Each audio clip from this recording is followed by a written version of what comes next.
दोस्तों हम बड़े ही डायनामिक दुनिया में रह रहे हैं जहां पे चीजें बहुत तेजी से बदल रही हैं। एक दिन ट्रम्प 70% टैरिफ लगाते हैं, फिर 100%, फिर 125%, अगले दिन बोल देते हैं जी बाकी सब पे टैरिफ हट जाएगा, केवल चाइना पे रहेगा। तो बहुत तेजी से चीजें बदल रही हैं, लेकिन इन सब के बीच में एक चीज ऐसी है जो कि बिल्कुल पहले जैसी है। जानते हैं क्या? वो है दोस्तों यूक्रेन के द्वारा और जेलेंस्की के द्वारा किया गया प्रोपेगेंडा। वो जो प्रोपेगेंडा भारत के खिलाफ पहले चलाते थे वो आज भी वैसे ही चला रहे हैं। दरअसल इनकी जो मिलिट्री इंटेलिजेंस एजेंसी है, जी हां दोस्तों, जिसकी मैं यहां पे बात कर रहा हूं, वो है HUR, जिसको रशियन GUR कहते हैं। इनका कहना है कि इनको रशियन वेपन्स में इंडियन कंपोनेंट मिला है और ये इंडियन कंपोनेंट जो स्टार्टअप कंपनी भारत की बनाती है उसका भी इनको नाम पता है और वो नाम इन्होंने अपने एक वॉर एंड सैंक्शंस पोर्टल में अपलोड भी वो करेंगे। और इसी को आधार बना के, क्योंकि अब ये डायरेक्टली HUR कह रही है, यूक्रेन की मिलिट्री इंटेलिजेंस एजेंसी कह रही है, तो इसी को आधार बना के यूक्रेनियन मीडिया खूब सारा प्रोपेगेंडा भी यहां कर रही है। आप जैसा यहां पे देख सकते हैं, कीव पोस्ट में आ रहा है, इंडिया को हमने रंगे हाथों पकड़ा रशियन आर्म सप्लाई चेन में, और अब इस पे देखिए इंडिया कैसे सैंक्शन को इवेड कर रहा है, ये हमें पता चल रहा है। यहां पे आप देख सकते हैं कीव इंडिपेंडेंट, यहां पे आप देखिए क्या कह रहे हैं, पहली बार हमने पकड़ा इंडियन कंपोनेंट को रशियन वेपन्स में। और इसी को आधार बना के इंडियन मीडिया भी अब इस न्यूज को पिक कर रही है। अब दोस्तों यहां देखने वाली बात क्या है, ये जो कंपोनेंट है जिसको यहां पे टारगेट किया जा रहा है वो बड़ा ही आम कंपोनेंट है। क्यों मैं ऐसा कह रहा हूं आप समझेंगे, लेकिन उसके बेसिस पे आप अगर देखें तो यहां पे सैंक्शंस वगैरह की बात हो रही है। दरअसल दोस्तों यूक्रेन एक पोर्टल रन करता है, वॉर एंड सैंक्शंस, और ये जो पोर्टल है अगर आप देखें डायरेक्टली ना सही इनडायरेक्टली यूक्रेन के द्वारा ही जो भी रशियन वेपन्स होते हैं, जो भी इनको कंपोनेंट मिलता है, वो सारे कंपनीज जो रशिया की वॉर मशीनरी को सपोर्ट कर रहे हैं उन सब का नाम ये लोग इस लिस्ट में डाल देते हैं। अब इसी को आधार बना के टारगेट किया जाता है, पश्चिमी देशों को बोला जाता है कि आप इस पे सैंक्शन लगाइए, और इस तरीके से वो नेमिंग एंड शेमिंग भी करते हैं। इससे पहले भी बेंगलुरु की एक स्टार्टअप थी SI2 माइक्रो सिस्टम्स, जिसके ऊपर EU ने सैंक्शंस लगाया। आप देख सकते हैं जापान ने लगाया, स्विट्जरलैंड ने लगाया। क्यों लगाया? क्योंकि यूक्रेन ने कहा कि जी ये जो इंडियन कंपनी है ये वेपन सप्लाई करती है यूक्रेन रशिया को। अब यहां पे दोस्तों अगर आप देखें तो एक उभरते हुए इंडिया की कंपनी को टारगेट किया जा रहा है। जी हां दोस्तों, ये औरा सेमीकंडक्टर्स की बात हो रही है, जिसके बारे में कहा जा रहा है इन्होंने जो कंपोनेंट दिया उसके द्वारा रशिया ने वेपन्स बनाया। अब दोस्तों ये कंपोनेंट क्या है, जब आप जानेंगे तो आप समझ पाएंगे ये दलील हास्यास्पद है। क्यों मैं ऐसा कह रहा हूं, आइए जरा इसको समझते हैं। पर इससे पहले आगे बढ़े दोस्तों, यहां आपको याद दिलाना चाहूंगा कि daily T20 current affairs Blitz हम रन कर रहे हैं। डेली करंट अफेयर्स के आधार पे MCQs आता है जो कि आप जरूर अटेंड करें। सेम डे करंट अफेयर्स से आज का करंट अफेयर्स आज के अखबार को बेसिस बना के बनाया जाता है, और टेस्ट होता है आप सभी के लिए मंडे टू सैटरडे। तो आप जरूर जुड़े, डिटेल टेस्ट एनालिसिस भी आपको इसमें मिलती है। तो यूक्रेन की मिलिट्री इंटेलिजेंस क्या है HUR के द्वारा? तो दोस्तों यूक्रेन की जो इंटेलिजेंस पोर्टल है उन्होंने इंफॉर्मेशन पब्लिश किया कि उन्होंने कहा कि हमने 200 नए पार्ट्स आइडेंटिफाई किए हैं रशियन वेपन्स में, और 6 प्रकार के रशियन वेपन्स को हमने कहीं ना कहीं स्टडी किया, जिसके आधार पे हमने ये कंपोनेंट्स को आइडेंटिफाई किया है। दरअसल दोस्तों वो सारे रशियन वेपन्स जो कि गिरते हैं उसके बाद उनको इस प्रकार से इकट्ठा किया जाता है और फिर इकट्ठा करके उनसे कंपोनेंट्स वगैरह वो निकालने का प्रयास करते हैं।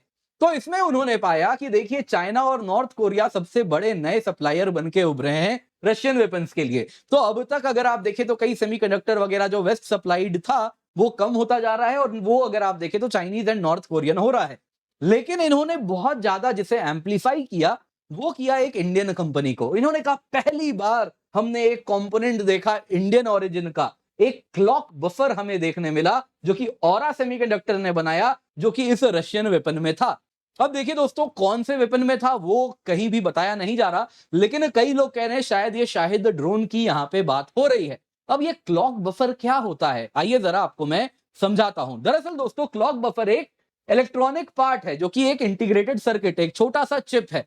ये चिप का काम क्या होता है कि जितने भी सर्किट के बाकी कंपोनेंट्स हैं उनमें एट द सेम टाइम जो सिग्नल रिलीज किया जा रहा है वो बिना वीक हुए हर जगह पहुंचे। तो दोस्तों ये इस पूरे मशीनरी का एक दिल के समान है। जैसे कि अलग अलग ऑर्गन्स हमारा अपना अलग अलग काम कर रहे हैं, लेकिन वो ब्लड सप्लाई बनाए रखना और उसी लेवल पे बनाए रखना, कुछ वैसा ही काम अगर आप देखें तो ये क्लॉक सिग्नल, ये क्लॉक बफर करता है। तो अगर हम रशियन मेड शाहिद ड्रोन की बात कर रहे हैं, तो वैसे शाहिद ड्रोन ईरानियन है, लेकिन रशिया अब स्वयं बनाने लगा है, कहा जाता है टाटरिस्तान में उसे वो बनाता है। तो वो शाहिद ड्रोन की अगर हम बात कर रहे हैं तो इस क्लॉक बफर का काम होता होगा कि जितनी भी नेविगेशन सिस्टम है, जो अन्य सेंसर्स हैं, जो ऑनबोर्ड कंप्यूटर है, उन सब के टाइमिंग को कोऑर्डिनेट करा के प्रिसाइज ऑपरेशन कराना। अब दोस्तों ये अपने आप में जो क्लॉक बफर है, ये अगर आप देखें तो कोई ऐसा डिवाइस नहीं है जो कि बड़ा हाई फाई है। ये आप अपने घर के वॉशिंग मशीन को तोड़ेंगे उसमें भी मिल जाएगा, माइक्रोवेव में भी मिल जाएगा। आप आज के टाइम में छोटी सी छोटी इलेक्ट्रॉनिक आइटम अगर निकालेंगे तो उसमें इसी प्रकार का एक क्लॉक बफर आपको देखने मिलता है। तो इसके लिए आप इंडियन कंपनी को क्यों नेम एंड शेम कर रहे हैं? ये तो कुछ वैसी बात हो गई कि आपको किसी ने लोहा दिया और आप उस लोहा से अगर बंदूक बना ले तो लोहा बनाने वाले को थोड़े ही बोलोगे कि देखो तुमने बंदूक बना लिया, उसने ये क्या हो रहा है। अरे तो बड़ा सिंपल बेसिक सर्किट है जो कि अलग अलग डिवाइसेस में आपको मिलता है। तो इसके लिए भारत को नेमिंग एंड शेमिंग करना ये यूक्रेन की एक गंदा कहीं ना कहीं यहाँ पे एक साजिश है जो वो रच रहे हैं। क्या है आपको मैं वो समझाऊंगा, पर इससे पहले जरा देख लेते हैं बाकी क्या इनको पता चला है इस पूरे न्यूज में और क्या क्या अपडेट है। तो इन्होंने जो जो वेपन्स को डाइसेक्ट किया उसमें एक शाहिद ड्रोन था। ये नया वाला शाहिद ड्रोन है जो कि ईरानियन सप्लाइड नहीं, रशियन मैन्युफैक्चर्ड है। North Korean KN-24 ballistic missile इन्होंने स्टडी किया।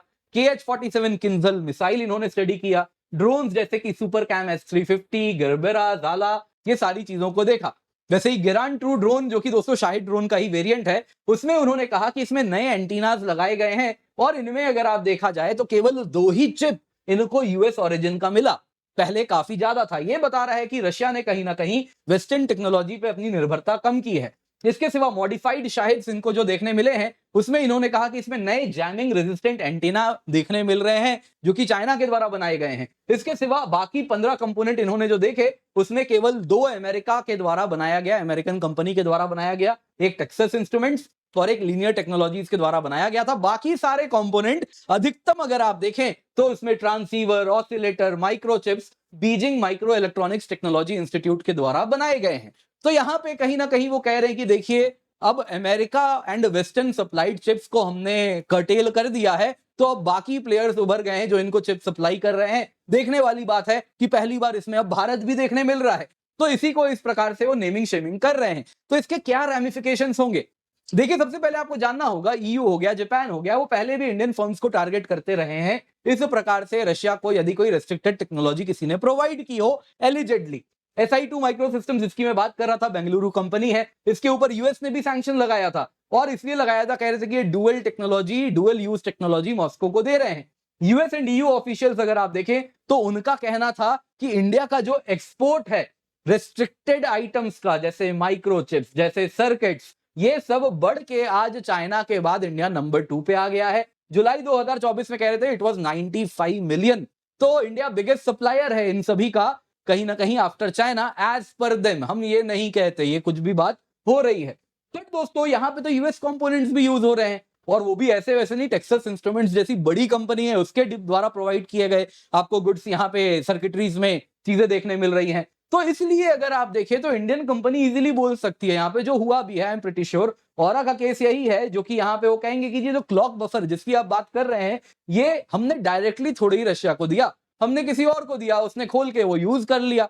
अन्य कोई भी अगर आप देखें तो सेम क्लॉक बफर अगर आप देखें तो वही माइक्रोवेव में, वॉशिंग मशीन में, रेफ्रिजरेटर में, आज के समय में हर इलेक्ट्रॉनिक आइटम में यूज हो रहा है। अब उसको खोल के उसने ड्रोन में यूज कर लिया या मिसाइल में यूज कर लिया, तो इसके लिए हम थोड़ी ही जिम्मेदार हैं, हमने थोड़ी ना डायरेक्टली रशिया को दिया था। तो इस तरीके से हमारे पास कंसिडरेबल लीवे मिल रहा है कि जिसके द्वारा इस प्रकार के सैंक्शंस के लिए कहीं से भी आप देखें तो हमारे ऊपर दबाव ना आए। लेकिन यूक्रेन यहाँ पे डर्टी गेम खेल रहा है, वो हमको जानना होगा। यूक्रेन और जेलेंस्की इनका उद्देश्य यहाँ पे क्या है वो बड़ा क्लियर है कि इंडिया को एम्बैरेस किया जाए ग्लोबल स्टेज में, कहीं ना कहीं इंडिया के ऊपर डिप्लोमेटिक हीट बढ़ाया जाए और वेस्टर्न सैंक्शंस ट्रिगर हो जाए, तो इससे बेहतर क्या हो सकता है। हालांकि दोस्तों अब समय बदल गया है, जो पहले वाला अमेरिकन रिजीम था जो यूक्रेन को लेके जिस प्रकार से व्यू पॉइंट रखता था, आज और तब काफी अंतर आ चुका है। यहाँ पे दोस्तों जो HUR का टेलीग्राम पोस्ट है वो कहीं से भी सटल नहीं था, वो इंडिया सेंट्रिक था। First case of Indian part in Russian weapons, इस प्रकार से उन्होंने इसको चलाया है। आप देख सकते हैं उनकी मीडिया भी कैसे प्रोपेगेंडा कर रही है। तो यहाँ पे इंडिया के रोल को ये मैग्नीफाई कर रहे हैं। क्लॉक बफर दोस्तों एक मामूली इंटीग्रेटेड सर्किट है जो हर गेमिंग कंसोल से लेके एसी से लेके माइक्रोवेव से लेके हर चीज में मिलता है। तो इसके लिए आप उस कंपनी को थोड़ी ब्लेम करेंगे और वो कैसे पहुंच गया, आप कुछ मेजर कंपोनेंट निकल रहा है जो सच में वेपन के लिए सप्लाइड है तो समझ आता है। लेकिन यहां पे दोस्तों कहीं से भी आप यूक्रेन को अगर समझना चाहें तो एक चीज क्लियरली दिख रही है, ये प्रयास कर रहे हैं कि इंडियन कंपनीज के ऊपर दबाव बनाया जाए, एक्सपोर्ट कंट्रोल्स लग जाएंगे, उसका डर रहेगा, तो कहीं ना कहीं रशिया के साथ हम बाकी इकोनॉमिक डीलिंग में भी थोड़ा सतर्क रहेंगे। अगर इंडिया में बनाए गए जो वाइट गुड्स हैं, जैसे फ्रिज हो गया, टीवी हो गया, एसी हो गया, वो भी वहां जो जा रहा है वो भी रुके। अगर वो रुकेगा, हमें डर रहेगा कि जी इससे वो चिप निकाल के ऐसे वेपन्स बना लेते हैं जो वेस्टर्न मीडिया हमेशा कहती थी। तो इस प्रकार से कहीं ना कहीं इंडिया और रशिया के बीच में जो इकोनॉमिक इंटीग्रेशन है, जो इकोनॉमिक कोऑर्डिनेशन है, वो हर तरीके से रोकना चाहते हैं। वो उनका सबसे बड़ा प्रयास ही यहां पे ये है कि इस प्रकार से इंडिया के ऊपर दबाव बनाया जाएगा तो कहीं ना कहीं इंडिया रशियन ऑयल भी खरीदना रोके या कम करे, या फिर एटलीस्ट न्यूट्रलिटी वाला जो स्टैंड है इंडिया का वो बंद करके यूक्रेन को सपोर्ट करने लगे। तो ये गलत फहमी में खैर जी रहे हैं, लेकिन यही गंदा खेल यहां पे वो खेलते हुए देख रहे हैं। फिलहाल का सिचुएशन क्या है, देखिए दोस्तों, यूएसए से तो आप उम्मीद नहीं करते कि इसको लेके ज्यादा हाय तौबा कहीं से भी मचाया जाएगा। हाँ, यूरोपियन यूनियन जरूर थोड़ा यहाँ पे कुछ शोरगुल कर सकता है, लेकिन वो स्वयं घिरा हुआ है बहुत सारी समस्याओं से। जो अमेरिका उसके ऊपर दबाव बना रहे हैं, उसको भी एक ट्रेड डील लेके आना है, यूएस के साथ साइन करना है, इंडिया के साथ भी साइन करना है, तो अपने प्रॉब्लम्स में घिरा हुआ है। लगता नहीं है ये अटेंशन सीकिंग बिहेवियर जो यूक्रेन का रहता है वो कहीं जाता हुआ दिख रहा है। खैर, आने वाला समय बेहतर बताएगा। बाकी आप, उम्मीद करता हूं ये वीडियो पसंद किए होंगे तो लाइक जरूर कीजिएगा, शेयर करना ना भूले। बाकी याद रखिए, आपके लिए दोस्तों इंडिया का बेस्ट कोर्स बड़े ही अफोर्डेबल प्राइस में मिल रहा है। ऑफर 12 अप्रैल को खत्म हो जाएगा, तो जरूर जरूर जुड़े। Flat 60% off plus up to 12 month free extension आपको मिलता है। 70 से अधिक सिलेक्शन हमने लास्ट ईयर दिया है इसी कोर्स से, तो क्वालिटी कोर्स है दोस्तों, आप निश्चिंत होकर जुड़ सकते हैं। Complete GS, complete CSAT, prelims test series, mains test series with evaluation इस प्राइस में ही मिलेगा जो प्राइस आप पे कर रहे हैं, तो आप निश्चिंत होकर जुड़ सकते हैं। बहुत सारे कोर्सेज हैं आपके लिए। इसके सिवा Unacademy civil services championship test है, अप टू 100% स्कॉलरशिप है, आईपीएल बॉक्स टिकट्स है, आईपैड है, सैमसंग टैबलेट है, स्मार्ट वॉच है। 13 अप्रैल को अवश्य जुड़ जाएं, सुबह 11 बजे और शाम को 5 बजे। इसके सिवा आपके सारे प्रॉब्लम्स का यहाँ पे सोल्यूशन है हमारे पास, तो आप निश्चिंत होकर जुड़ सकते हैं। इसके सिवा बहुत सारे बैचेज हैं, तो आप अवश्य जुड़ें। और इसके सिवा ये सारी चीजें एब्सोल्युटली फ्री मिल रही हैं, आप जरूर इसे डाउनलोड कर लें।